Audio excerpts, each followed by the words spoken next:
how do you think that the being an artist or in art therapy, the communication part of the people is taken care of? How do people communicate through art? Yeah, that is the main point of art therapy. Art therapy is a way to express your emotions, like through art, through painting, through colors.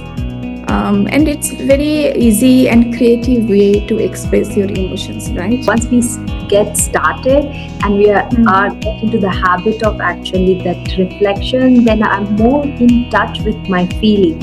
And when I'm more in touch with my feeling, then I can heal them, because unless I am in touch with them, it is just there and never heal maybe some past trauma. A warm welcome to you, Madhumita, in today's podcast. Thank you so much, Manjari. Thank you so much for having me here. So, Madhumita is an art therapist, an artist, and a psychological counselor. Let's hear directly from her how her journey as an art therapist has been, which is also the topic of today's podcast. Thank you so much, Manjari, again for having me. I'm Madhumita. My friends and family calls me Madhu. I'm an artist, art therapist, and psychology counselor. My journey started as an artist when I was 6 years old. Um, Oh, I always used to paint. My father only, recognized the artist in me, and I started painting, and I started taking participation in different, competition in school, college, and got a lot of award, reward. But when I was in, I can say I was in my teen, I suddenly developed that interest in human behavior and study of mind. So I studied psychology. Then I did master in psychology, and started working with NGOs. There also, I used to be part of their educational program, their awareness program, where I used to go and to the community and teach them about family health, contraception, HIV/AIDS, safe abortion, like that. I was really in touch with the community. I used to love that job. But when I got married, my marriage led me to a travel life. I started traveling. I lived in Africa, in Ethiopia, Nigeria, Myanmar, in India. In India, also in 6 different cities. So that's how I started my journey um, in painting, in art. I took art as a professional work, and I started learning from a very famous artist, Isha Tuturane in Ethiopia, and started my profession as an artist. Started putting up exhibitions. My first exhibitions was in Ethiopia, then in India, in Delhi. And I started teaching also. So while teaching to kids and to the adults, I realized that painting and doing art, different kind of using different kind of medium, it's not only therapeutic for me, also for them.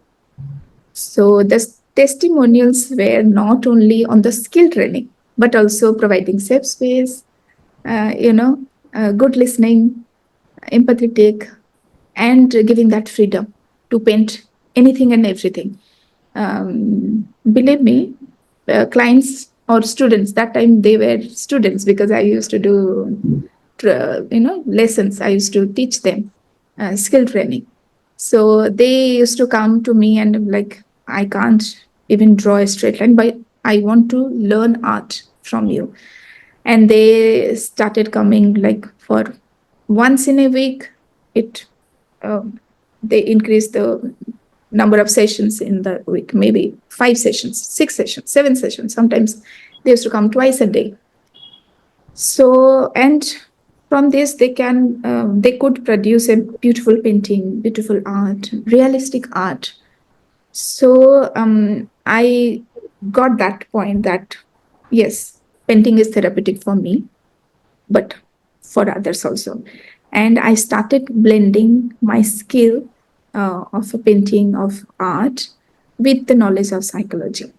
When I was in Nigeria, actually, then I started giving the therapeutic lesson, art therapy lessons, and I did um, post graduation certificate in art therapy, a certification course in visual art, and also I got training for psychology counselor in India. All my courses are from India. And after that, I started my journey as an art therapist. Yeah. So now I'm taking online, offline sessions, in person sessions, one on one, group therapy, workshops. Also, right now, I'm providing training for the trainers.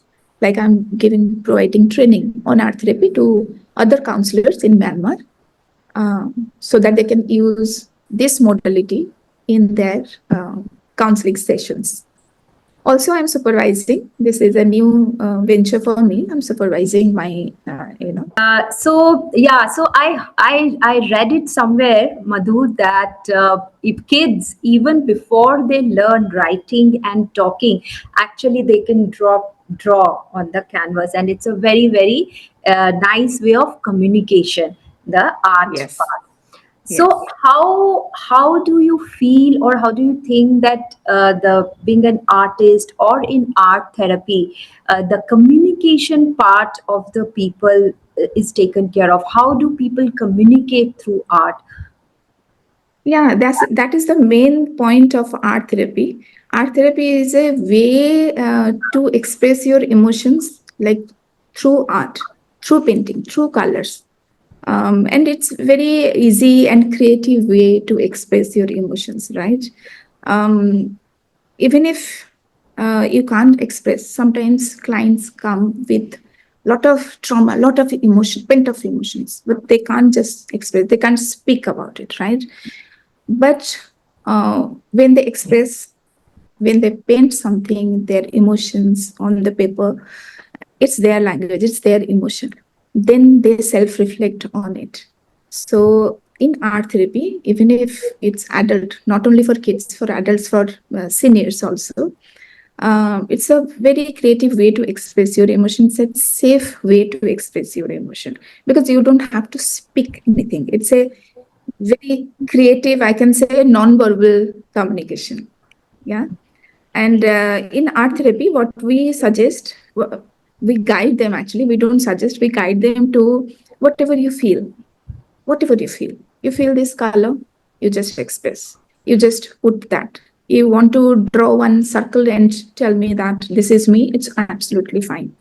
Because again, art therapy is not about the skill training, you know, and not about assessment. We don't assess people, we don't give them training.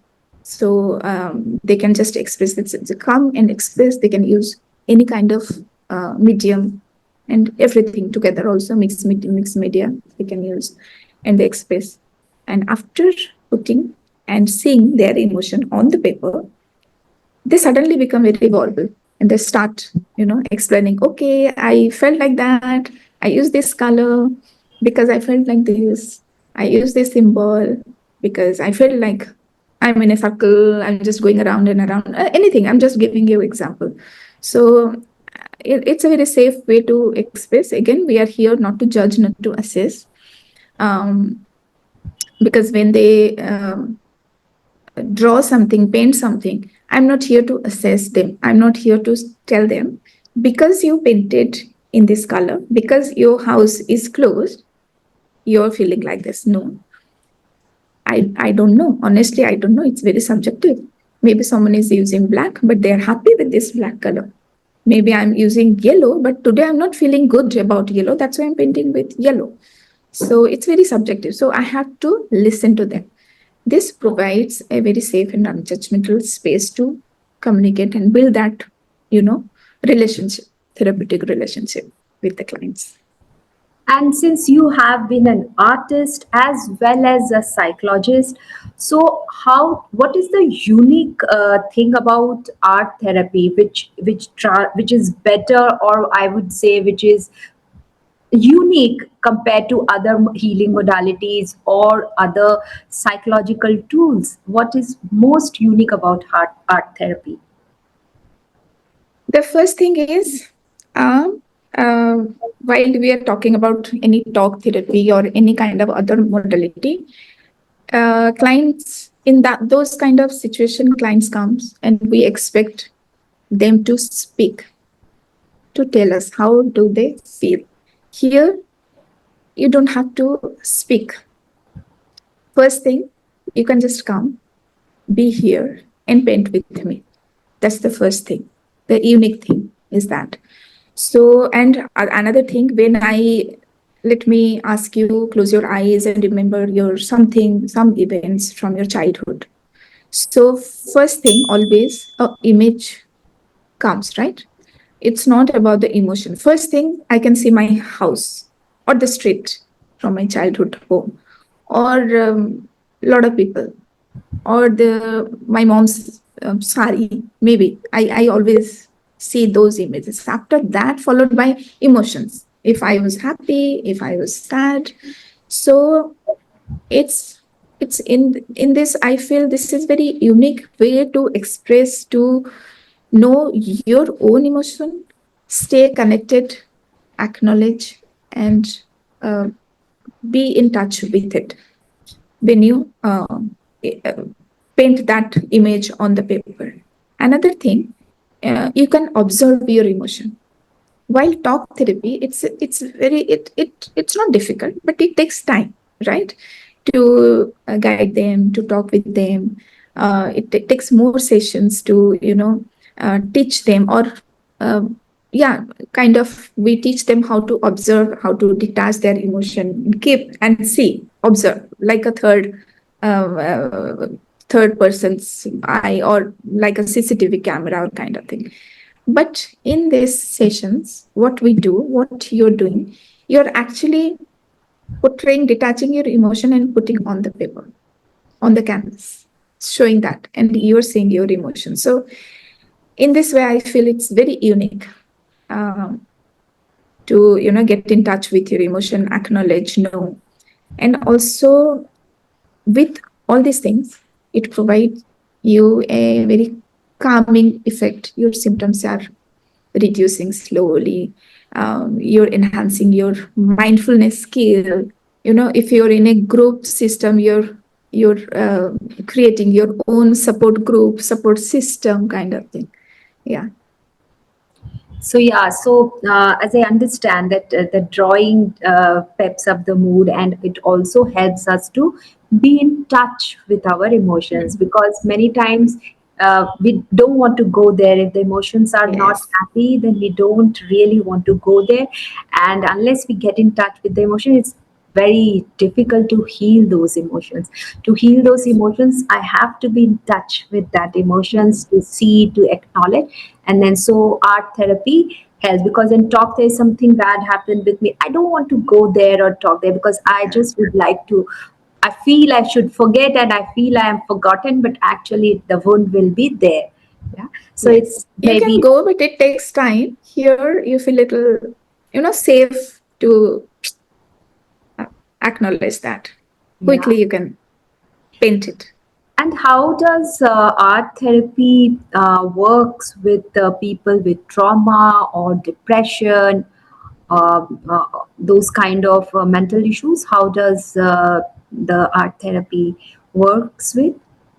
Art therapy actually works with all kind of issues. We can address all kind of mental health issues with art therapy. But if you're we are talking here about PTSD or traumatic events, where again the client is not very expressive. They don't want to express their emotions. They're like, they feel numb. Numbness is there. They see bad dreams, they have insomnia, they have anxiety, they have depression. So here again, they are so scared to go to that event or talk about it. And we can see a lot of symptoms. So here, art therapy, how it works, the first step is it helps to reduce their symptoms. Like if they're anxious, palpitation is high, or they can't sleep, or they can't focus. They don't feel any emotions. Like if I can give an example, one of my clients, first when she came, she is like, my mom always complains that I don't, my face is expressionless. The session started with that. So slowly she went through the story and we reached there. But start with the expression. And first session, we can guide them to, even if you're not feeling anything, just draw something. That thing that you're not feeling anything and your mom is saying that and you're not feeling good about it, draw that. So in that way, they feel really calming and focusing, and mindfulness is there. So be with, be with this process, even if you don't like it, you're there. So a lot of symptoms, reduce symptoms. Then second, um, we do actually, in the second or third session, we start body mapping, where they go uh, from body to mind. So they store a lot of trauma, a lot of emotions in their body. So they have body ache, body pain, or something, or palpitation, or any kind of physical symptoms. We go to the body mapping. From body mapping, we go to different kind of techniques like mandala, watercolor, or collage, so that slowly they can reach and they can go and see where they were and how to deal with that situation and that emotion. So most of the time when they have trauma, they want to forget that. They don't like that part of their life, right? But here we are slowly, very smoothly, very in a safe way, we are helping them to reach there and accept, acknowledge, and they can, so that they can regulate their emotions.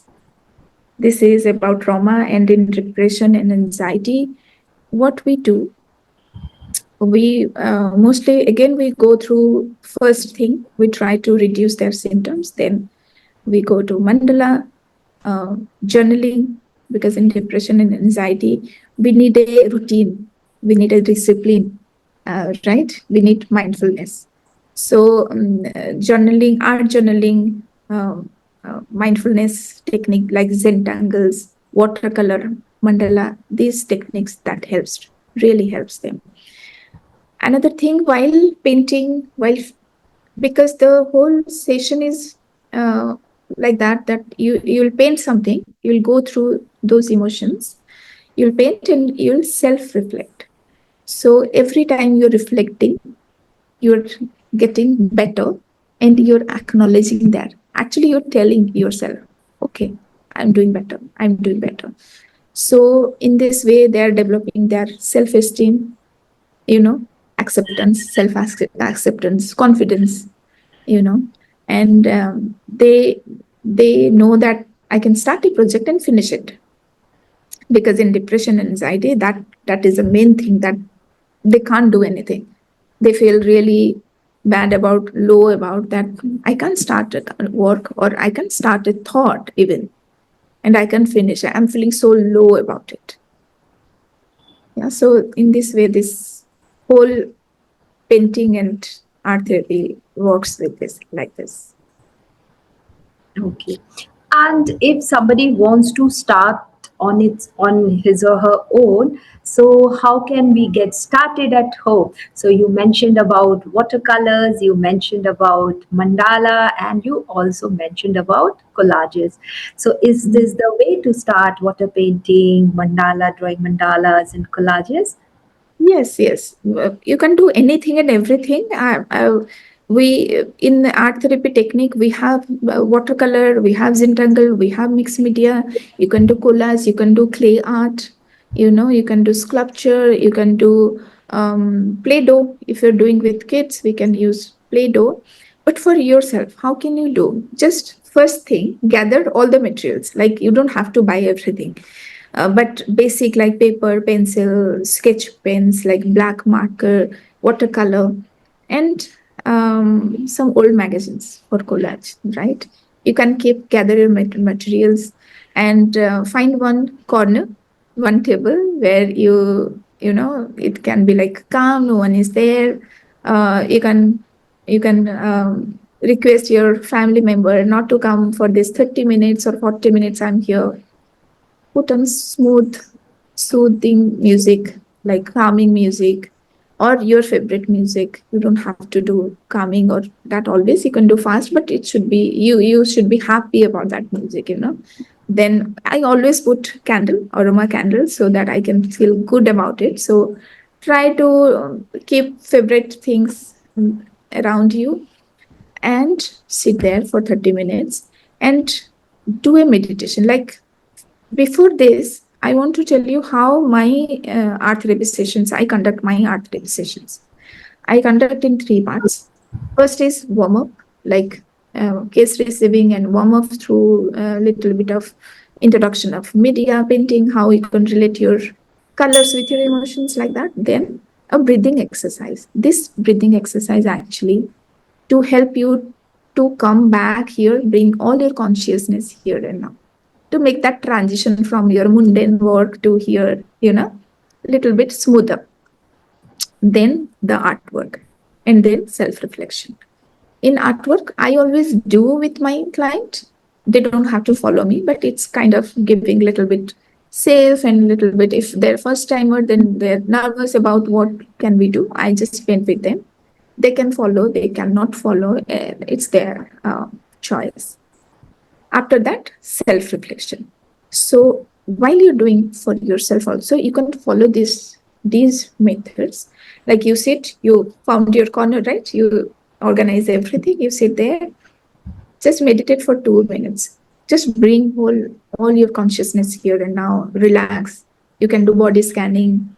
I'm not going to tell you do 20 minutes meditation, blah blah. No, just give 2 minutes to bring come here and now. You can just tell, okay, I'm here.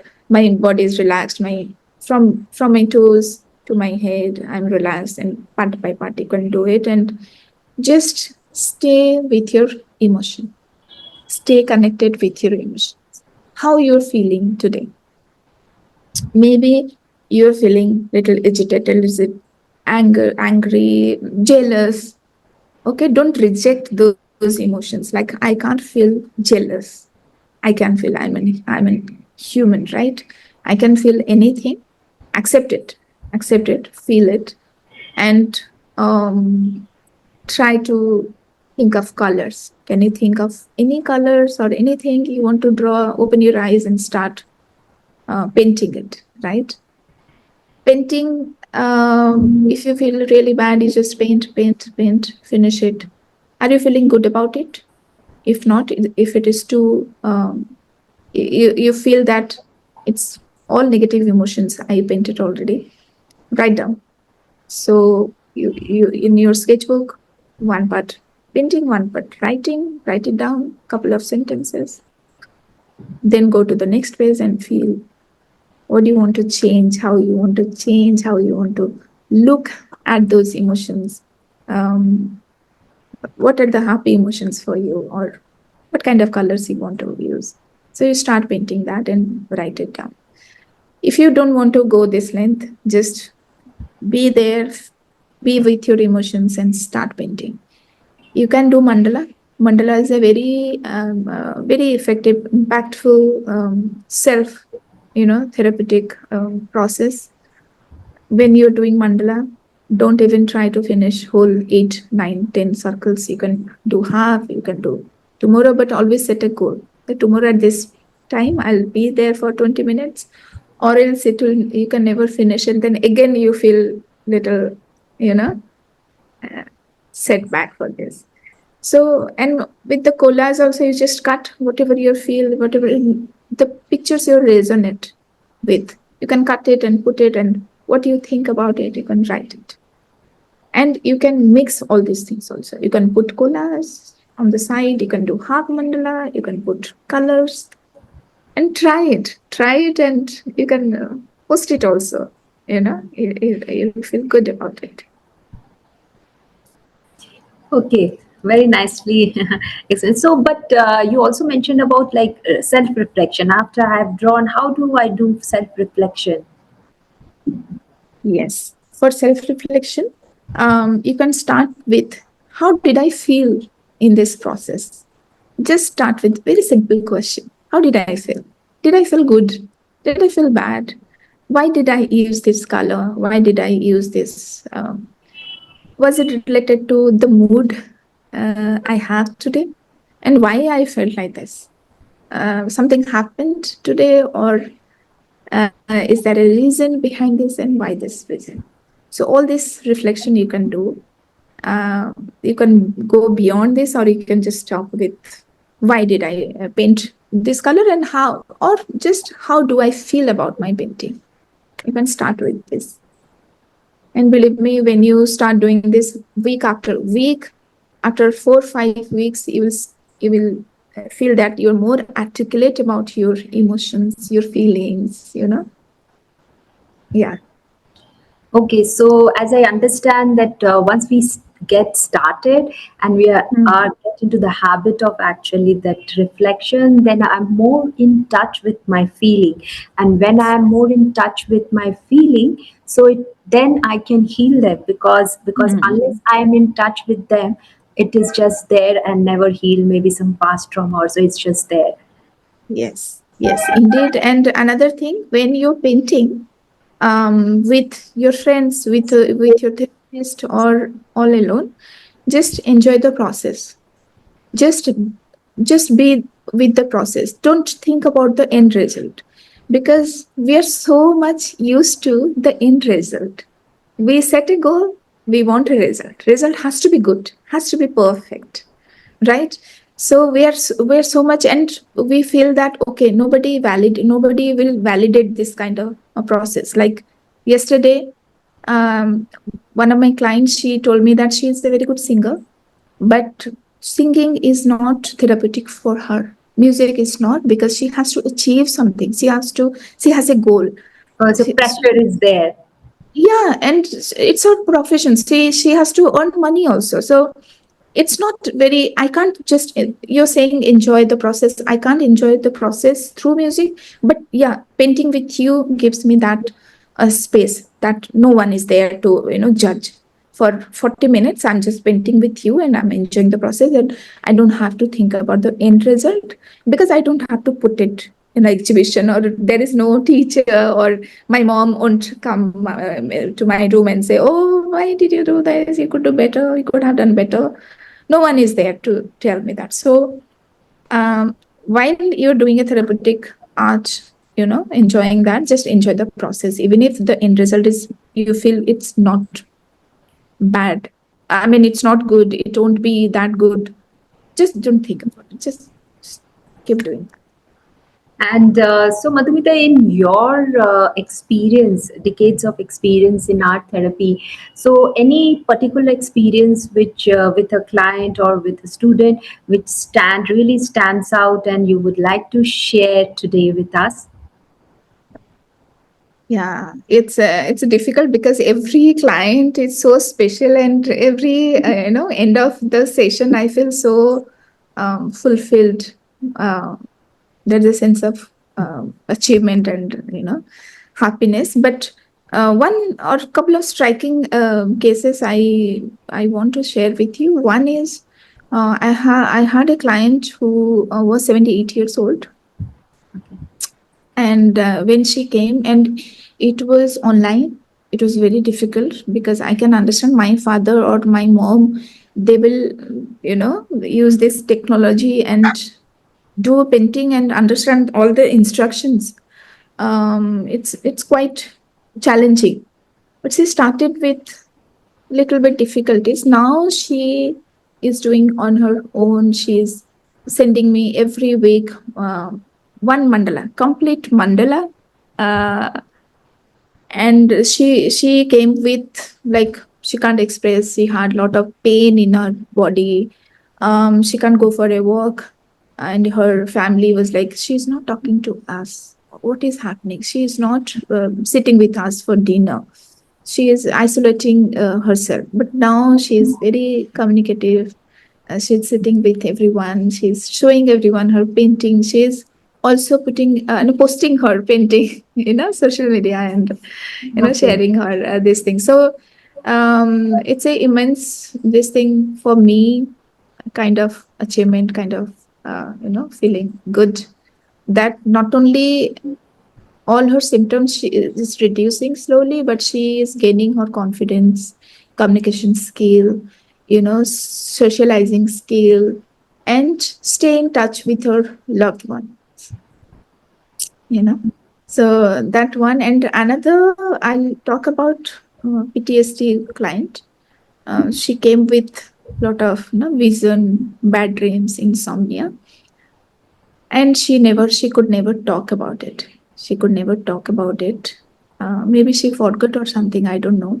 I mean, in the beginning I couldn't know that. I could know that this is a clear cut trauma case, but she couldn't tell me. But while painting, she started with normal, like kids used to paint, like mountain, water. Then slowly she started putting people, lot of people.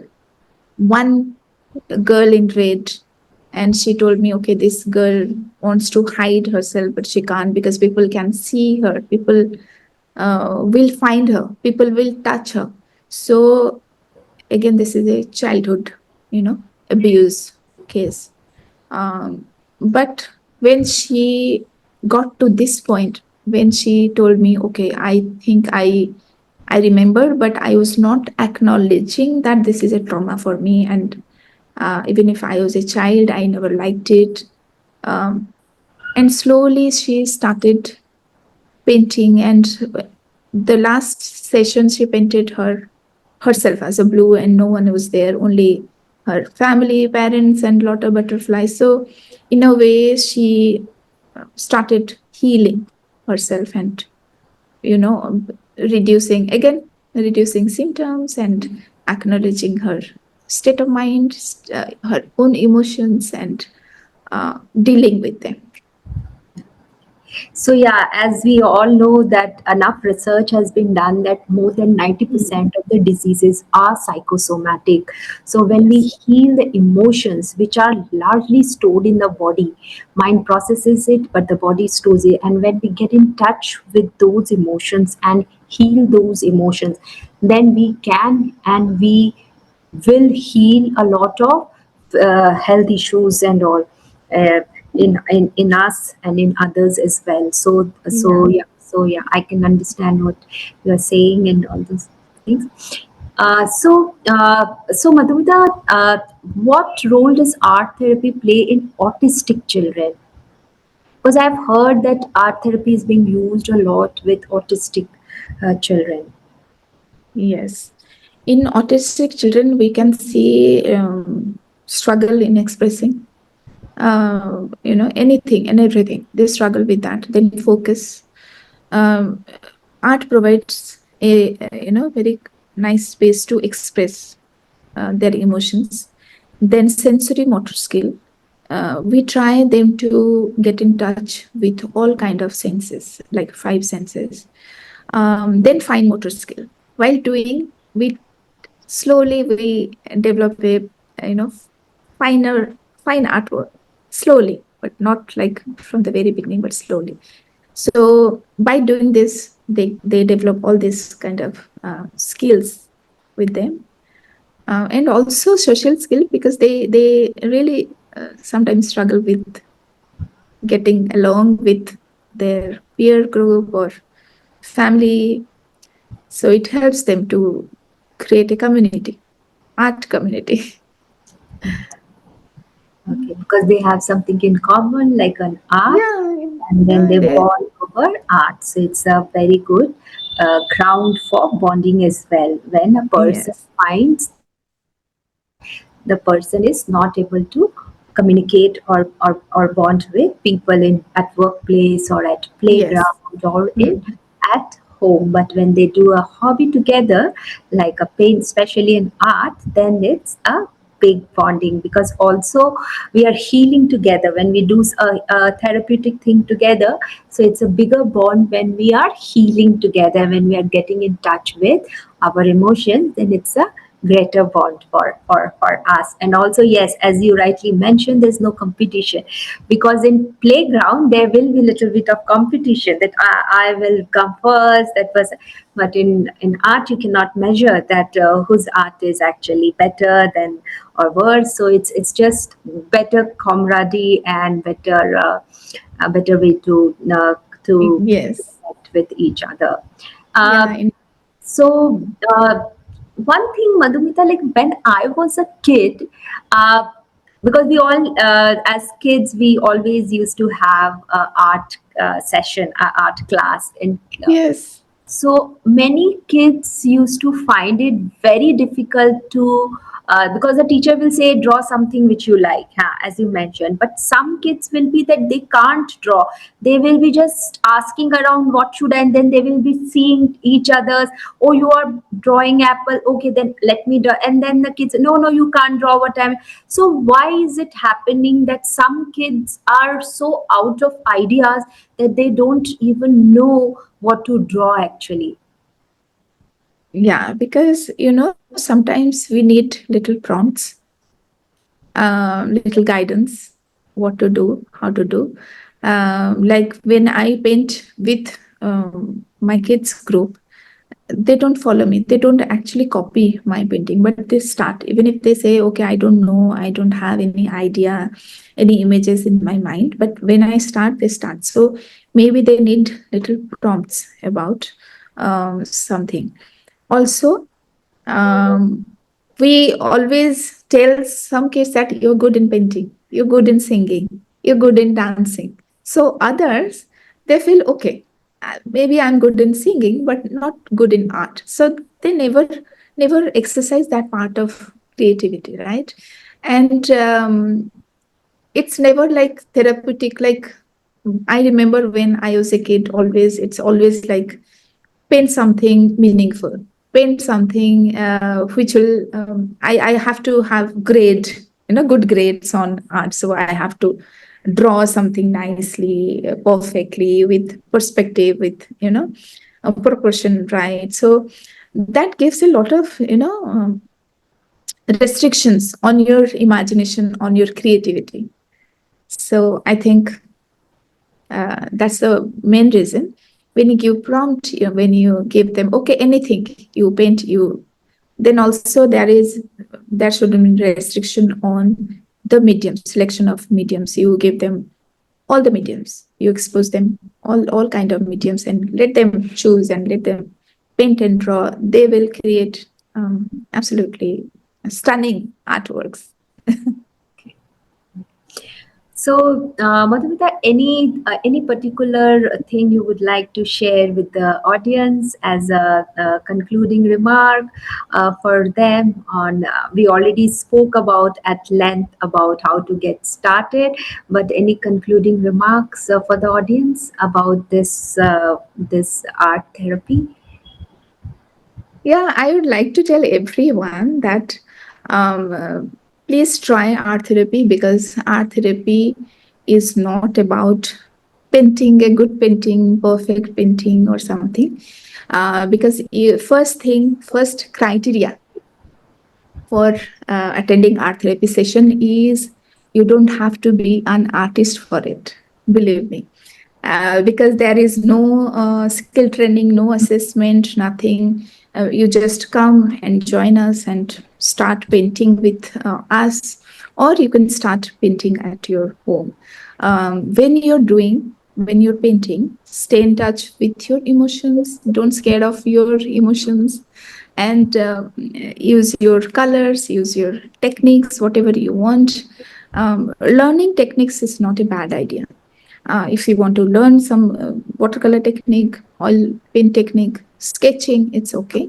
But keep like 15 minutes or 10 minutes or 20 minutes for your therapeutic event. I must say that you be yourself and just express and your emotions, and um, you will enjoy. And I am on Instagram, I'm on Facebook, I am on WhatsApp business. So you can anytime you want to connect with me and ask any queries or attend free group session you can attend and experience uh, how does it work. And Madhumita, then when we get into this habit, then also it's good to keep a journal, like how I painted or what I painted like 1 month back or 1 year back, and now what are the elements there in my painting up down the line, like 1 year or 6 months down the line, what how it has evolved, how it is changed. Not in the beauty, but the essence and the Yes. that is also very important, right? Yes, yes, definitely. Indeed. When you do a journal or you paint every week, like we're talking about painting on your own, right? So you take a sketchbook and start painting and write it down, or a journal and write it down. And every week you see not only the, like you're saying, not only the elements or the painting techniques or experimenting with different mediums, but you yourself, you are improving. You're becoming your better version of yourself. You're more in control of your emotions and you're more articulated, you know. So you can see this progress, and it's a fantastic way, rightly said, a fantastic way to keep a art journal if you can maintain. And also, I always tell all my clients that um, you have to wind up your day. Winding up is quite necessary, and if you can do with little bit of small art journal, like your, how did you feel, what is your emotion, to how was your day today, just paint it and write 4 sentences for it, and you wind up that, and after that you go to sleep. So it's really, it's a beautiful way to end your day, Yeah. wind up your day. Yeah. Yeah, yeah. So winding up the day also is important. Like when I'm conducting meditation classes and all, because you stay with that state over a very long period, 7 8 hours Yes. that you are Mm. sleeping. So winding a day is extremely important, as important as starting of the day. So starting of the day with a smile, and then winding of the day by taking stock of emotions, what happened with me, because just the simple act of being present to what happened with me during the day, it itself is a healing process in itself, because I am being present to my emotions and I'm not pushing it aside because something bad happened or my emotions were not good. And also integrating the happy moments, maybe something very nice happened, and when I, at the end of the day, when I visit that particular moment, then it gives me the same joy which I felt Yes. during this. So integrating the good emotions and processing and being present for the, oh, and then once we close the day, then we are, then the sleep quality is better, and we also heal for the time which we sleep. And Yeah. also, yeah, and because I am also into karmic studies and all, when we close the day either through Yeah. meditation, through mindfulness, or through art therapy, when we Mhm. close the day, we are actually closing a lot of files in terms of Yes. karma, in terms of emotional thing. I think we're closing a lot of files which can be opened and can play havoc in our life otherwise. So a daily closure exercise before sleeping will have an effect on the karmic thing, on my sleep quality, as well as my healing on a daily basis, because I am what I am doing is I'm healing myself on a daily basis, so that there's no Mhm. residual trauma, there's no backlog Yes. of small trauma. Maybe somebody, maybe I just wanted to have chocolate and I couldn't have.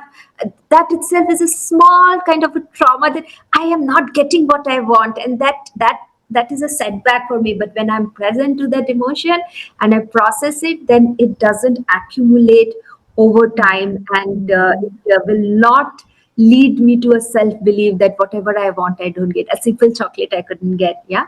So yeah, Yeah. closure exercise, as you rightly mentioned, even in my meditation practice, I always say what Mm. you do during the day doesn't matter, but how you sleep is very important. Yes. Yes. Because always we stress on how to start a day, get up early in the morning, meditation, yoga, blah Yes, blah. We start, but we forget about winding it up. And yes, through art journal, you not only you like you were saying, um, we are getting in touch with our emotions. We are closing all our karmic files, but we can do manifestation. We can do yeah, affirmation. We can do gratitude practice. We can do many things yeah. through art, and it's a beautiful way when you go back, like you earlier you were sharing, when you go back a couple of months back and you see now, it's a again a hormonal you get a happy hormones, this thing. So, as I Okay. was saying, that just after we wake up and just before sleeping, our Hmm. mental state is at an alpha state, and we are more in touch with our subconscious mind. So that just before, just after waking up, just before sleeping, these are the most important time for manifestation, for healing, for changing of the mood, or anything what we want to do, or setting some discipline and all.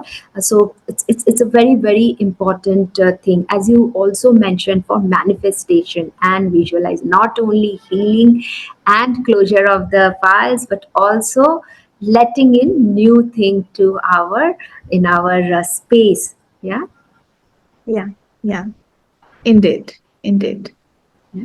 So yeah, obviously, absolute no to watching Netflix and violent movies and then going to sleep, or just binge eating and all, and also, but just a discipline of like cup maybe 30 minutes and all to just before sleeping. So art, as Madhumita suggests, that now I'm going to start doing this art therapy before sleeping. What my current schedule is, I go for a walk and I walk barefoot on the ground, and also a little bit of self reflection.